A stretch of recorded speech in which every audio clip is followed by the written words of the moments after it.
The face in your outlet is watching you. Stop. Right now, look around you. See that electrical outlet on the wall? Two round holes on top and one elongated slot below. Looks like a surprised face, doesn't it? Or take your car, headlights like eyes, grille like a mouth. Some cars look friendly, others aggressive. And this is no accident. You're not going crazy. In fact, your brain is working exactly as it should. Millions of years of evolution have taught it to see faces everywhere, in clouds, in stains on walls, in burnt toast. And you know what? This saved our ancestors' lives. The morning that broke the internet.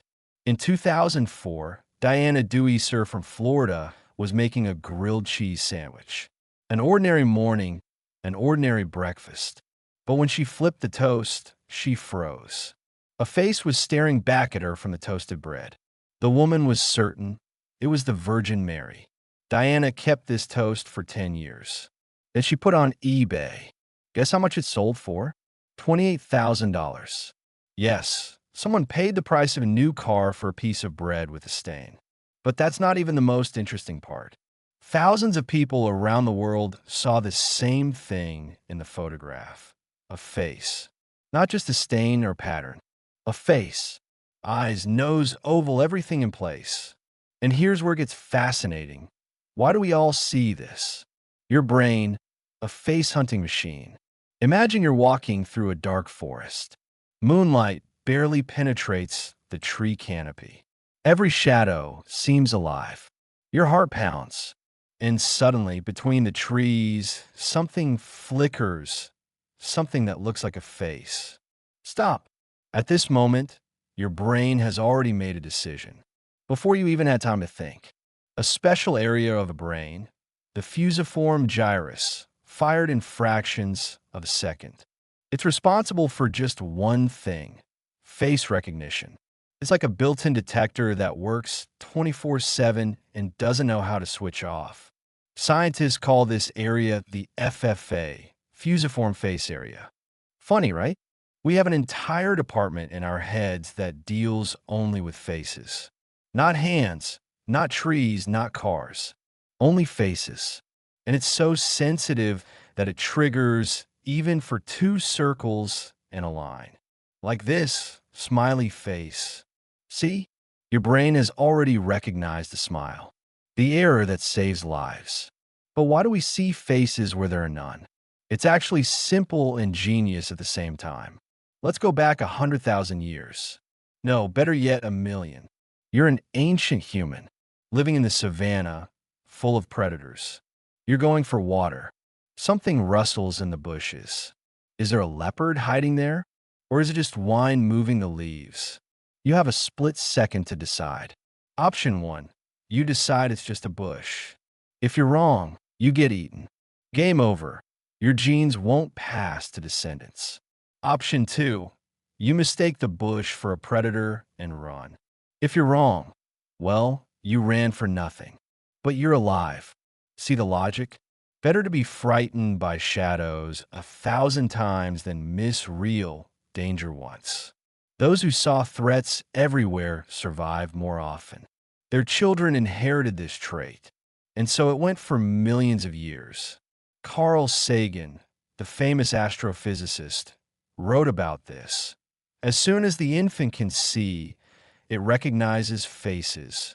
Those infants who, 1,000,000 years ago, were unable to recognize faces, were less likely to survive. To put it bluntly, the paranoid survived and everyone else didn't.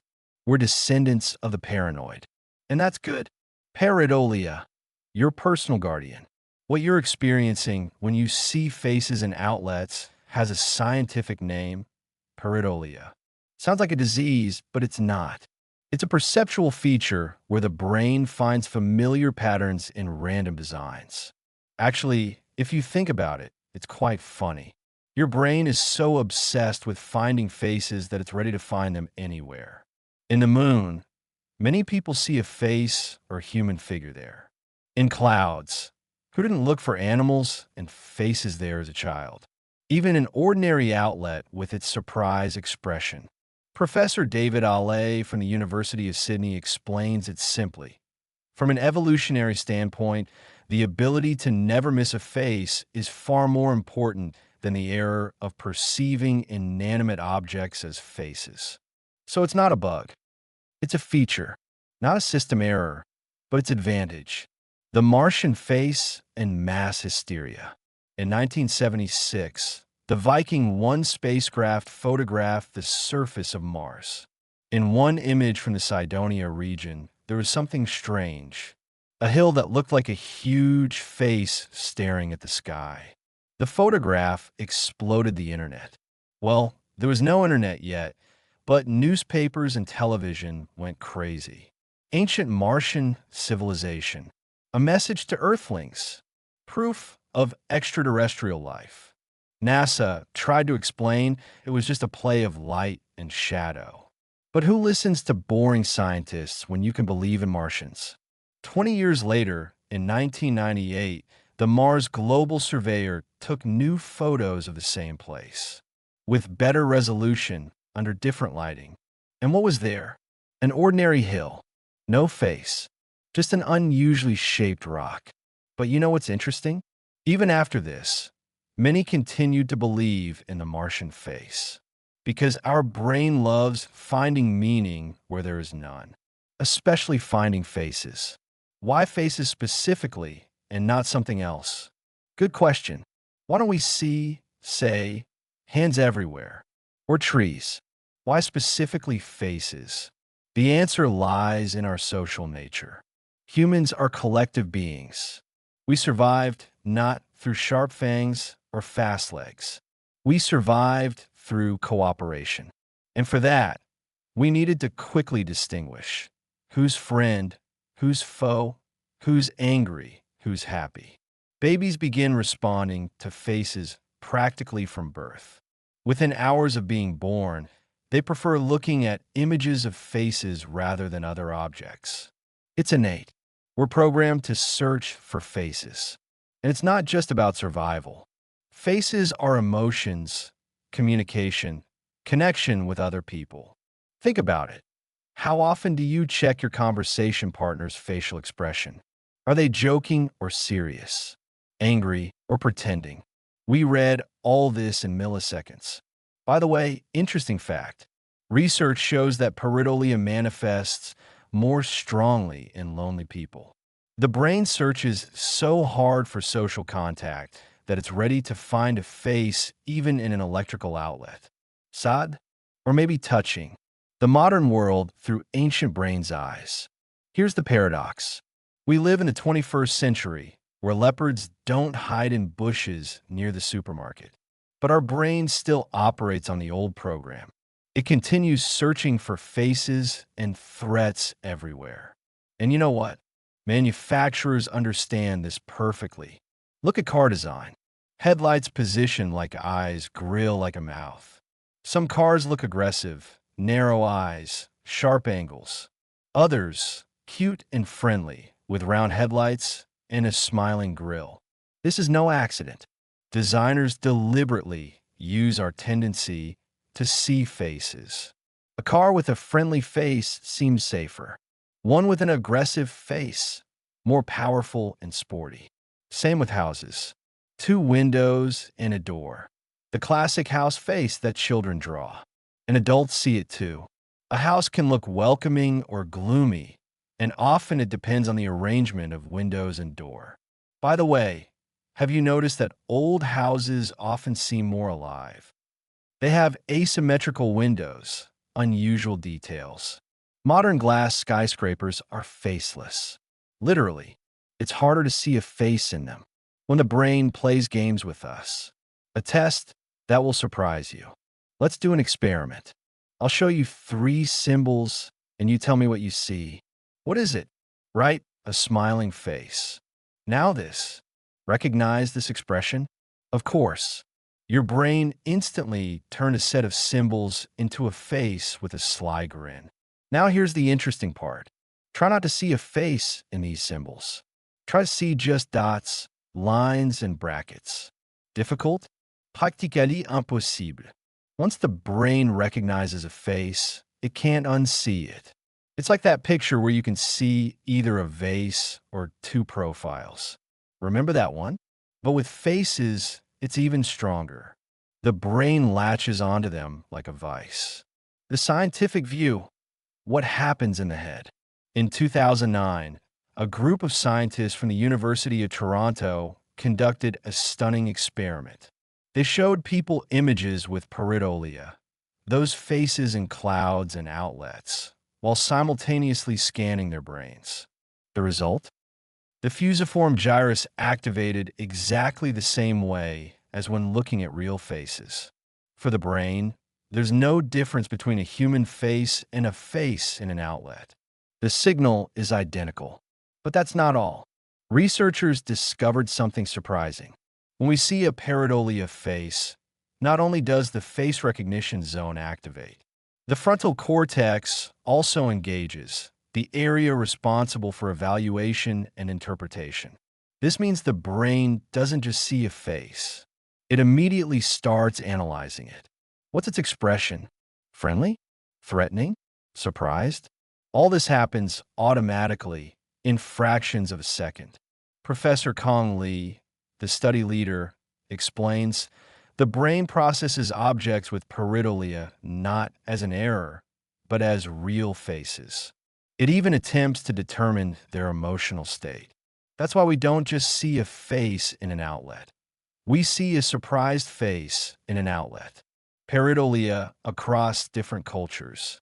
Now, attention. Here's the most unexpected part. It turns out people from different cultures see different faces in the same objects. Remember the face on the moon? Well, in Europe and America, people usually see the man in the moon, a face looking straight at us. In East Asia, they see a rabbit making rice cakes. In some parts of Africa, a crocodile. And the Vikings saw two children carrying a bucket of water. The same set of craters and shadows, but completely different images. Why? Because pareidolia relies on our cultural experience. The brain searches for familiar patterns. What's familiar to a Japanese resident might be foreign to a Norwegian. Religious pareidolia is a separate topic. Christians see Jesus and the Virgin Mary. Muslims, Allah's name in Arabic script. Buddhists, Buddha. And they all see this in the same clouds, stains with grain patterns. In 2012, a funny incident occurred. In Malaysia, thousands of people came to see a hospital window where the image of Virgin Mary had appeared. Turned out, just condensation creating a pattern. But for believers, it was a miracle. Although, maybe for them it really was a miracle. Who are we to judge? The dark side of pareidolia. But not everything is rosy. Sometimes pareidolia can play cruel tricks, especially when it comes to justice or medicine. In the 1990s, there was real panic in the USA about satanic messages in rock music. If you played certain songs backward, you could hear hidden messages. Parents sued musicians, accusing them of driving teenagers to suicide. In reality, this was auditory pareidolia. The brain searched for familiar words in random sets of sounds and found them, especially if someone was told beforehand what they should hear. Or take the electronic voice phenomenon, when ghost hunters record white noise and hear voices of the dead in it. Again, pareidolia. The brain desperately searches for patterns even in radio interference. The saddest thing is when pareidolia affects medical diagnoses. A doctor might see a tumor on an X-ray where there isn't one, or conversely, miss a real problem, taking it for an image artifact. That's why important scans are always reviewed by multiple specialists. Can you control pareidolia? Short answer, no. Long answer, no. But you can learn to live with it. Pareidolia isn't a switch you can flip. It's a basic brain function, like breathing or heartbeat. You can't command yourself not to see faces and outlets, just as you can't command your heart not to beat. But here's what's interesting. Research shows that pareidolia intensifies in certain states. When you're tired, you see more faces. When anxious, also. When lonely, up to 3 times more. In 2018, Japanese scientists conducted an experiment. They gave people oxytocin, the bonding hormone, and then showed them pareidolia images. The result was striking. People on oxytocin saw faces more often and more clearly. Their brains literally craved social contact, even with imaginary faces.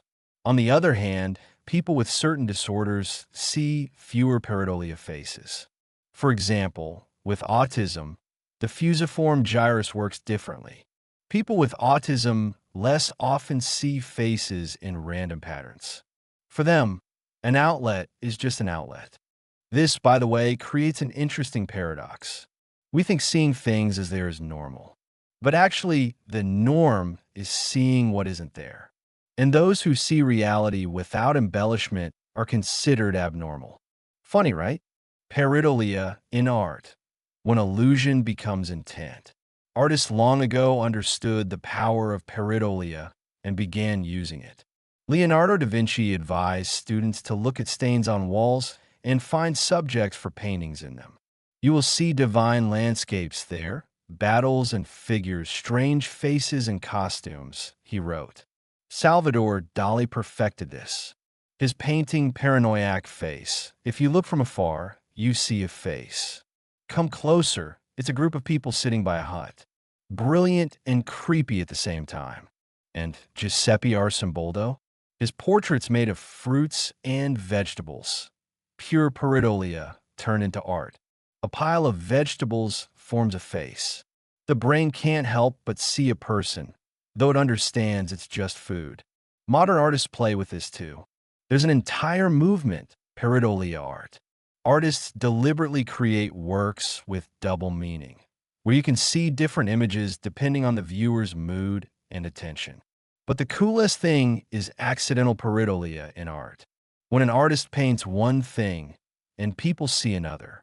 In Leonardo's Last Supper, some see hidden faces in the clothing folds. Did Da Vinci deliberately place them there? Or is our brain adding them? Nobody knows. And that's the beauty of it. The digital age, pareidolia on steroids. Social media changed everything.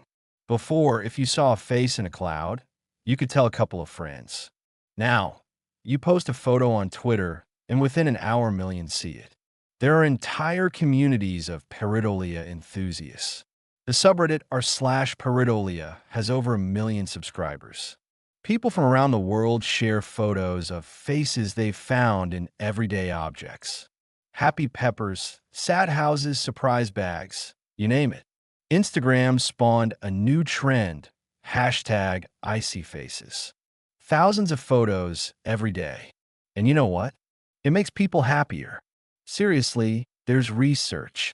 People who actively search for and photograph pareidolia report increased mood and creativity. Why? Perhaps because it turns the world into a game. A boring walk to work becomes a hunt for faces. An ordinary kitchen, a gallery of characters.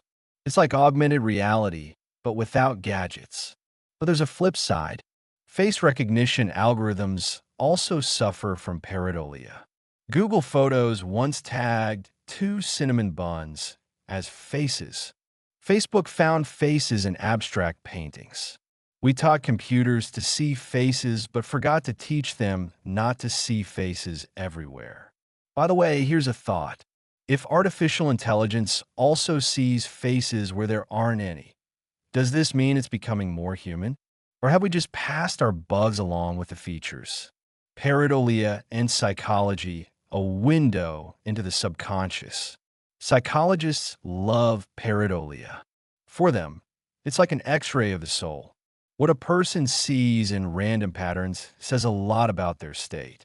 Remember the Rorschach test? Those ink blots where you need to see images. That's pure pareidolia turned into a diagnostic tool, though many now doubt its accuracy. But the idea is brilliant, using a brain feature to study the brain. Depression enhances negative pareidolia. Depressed people more often see sad or angry faces. Anxious people find threats. And those in love, well, you guessed it, they see their beloved's face everywhere, even in cappuccino foam. In 2019, an interesting experiment was conducted. People were asked to look for faces in abstract images before and after meditation. After meditation, the number of faces found decreased. The brain became calmer and searched less for social signals in the surrounding world. This gave scientists an idea. What if pareidolia is an indicator of social hunger? The more the brain lacks communication, the more actively it searches for faces, even imaginary ones. The future of illusions and the ancient wisdom of the brain. Pareidolia saves lives? No joke. In 2020, an amazing incident occurred at a San Diego hospital. Nurse Carla Mendez noticed a strange face on an MRI monitor. Dark spots looked like eyes, a light stripe like a mouth. Ordinary pareidolia, you'd think. But something about this face alarmed her. The expression seemed wrong, too asymmetrical. Carla called the doctor, though she was afraid of looking foolish.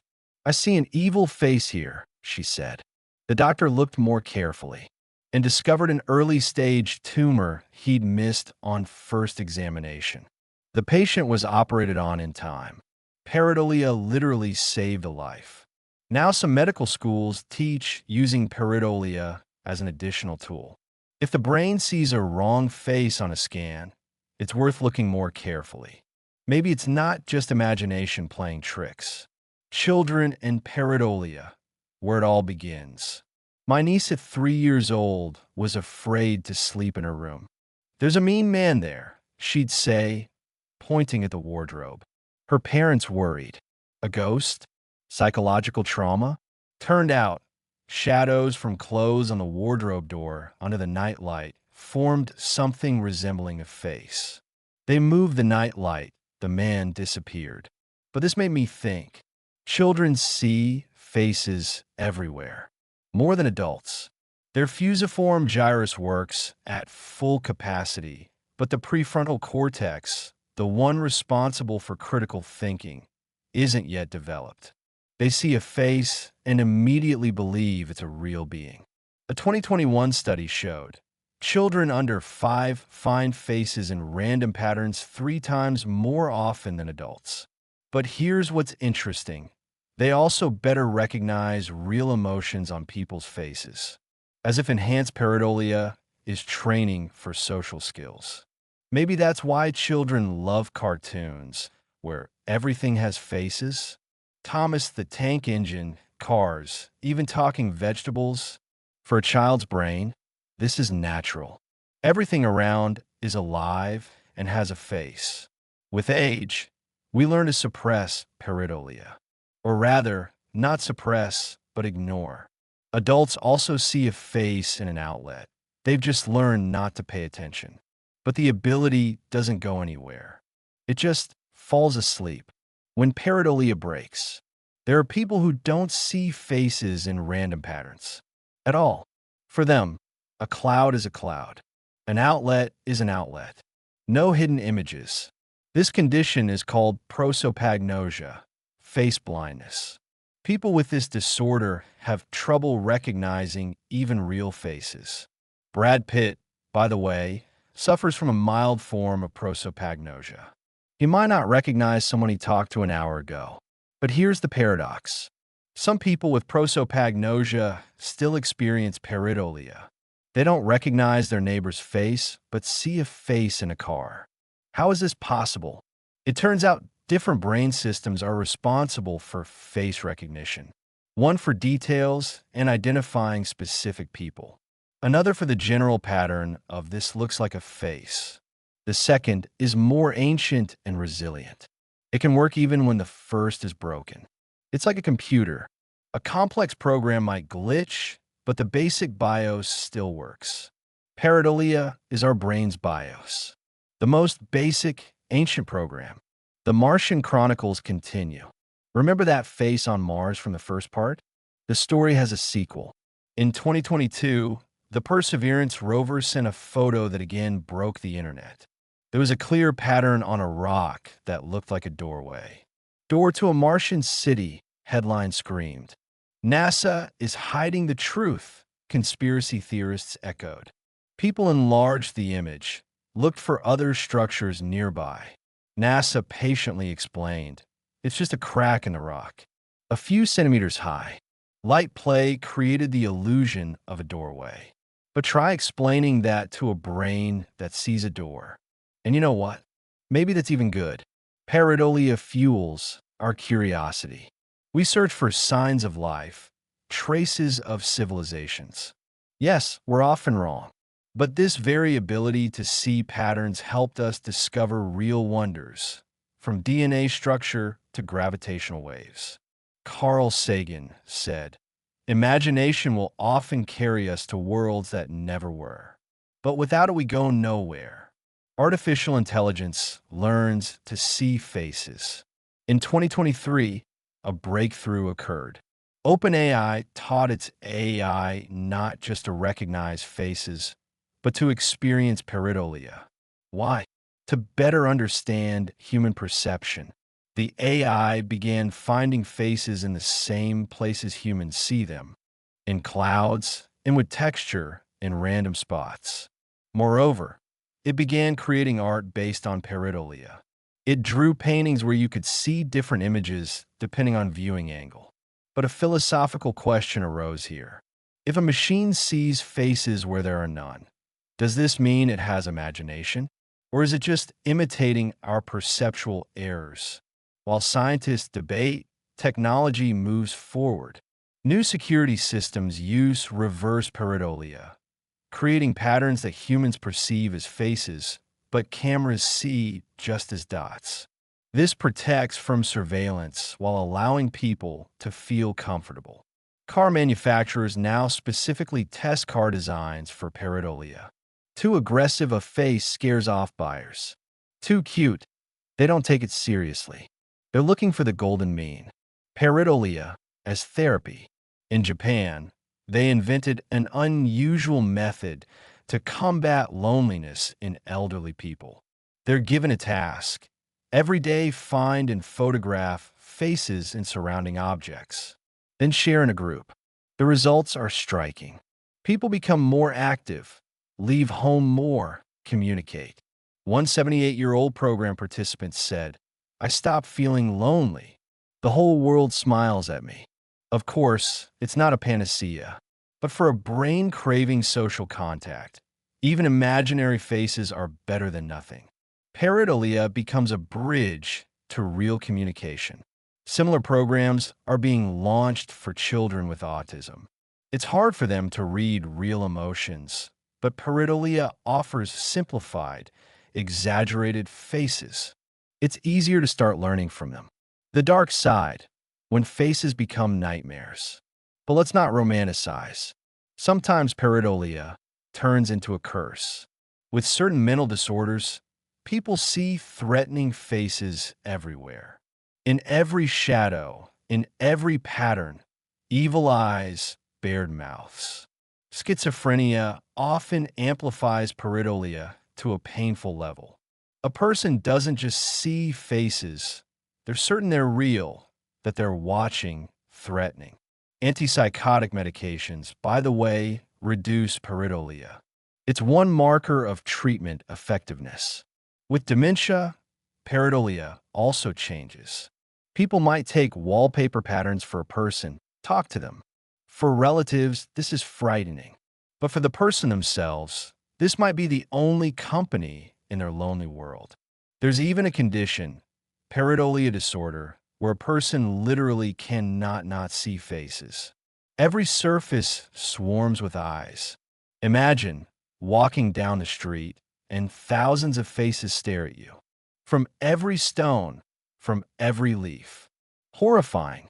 Evolution continues. Here's a thought that haunts me.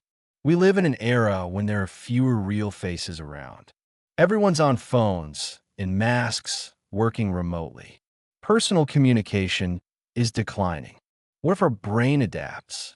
What if future generations will see even more pareidolia faces, compensating for the lack of real contact? Or conversely, will the fusiform gyrus atrophy without practice? Will we unlearn seeing faces both in outlets and in people? There's already research showing that children raised with gadgets are worse at recognizing facial emotions, but they're better at seeing patterns in data in code. Maybe this is new evolution, from faces to information. Practical guide: how to use your pareidolia. All right, theory is interesting, but what should an ordinary person do with this knowledge? First, don't be afraid of your pareidolia. It's normal. It means your brain is working correctly. See faces and objects? Great, you're human. Second, use it for creativity. Stuck on a project? Look at random patterns, clouds, stains, textures. The brain will start searching for patterns and might throw you an unexpected idea. Third, pareidolia is an excellent state indicator. Seeing many angry faces? Maybe you should rest. Faces seem sad? Check your mood. The brain projects internal state onto the external world. Fourth, share your findings. Seriously, people love pareidolia. Saw a funny face in an everyday object? Photograph it, show friends. It's a simple way to lift your mood and others. And finally, sometimes trust pareidolia. If something seems like a wrong face, look closer.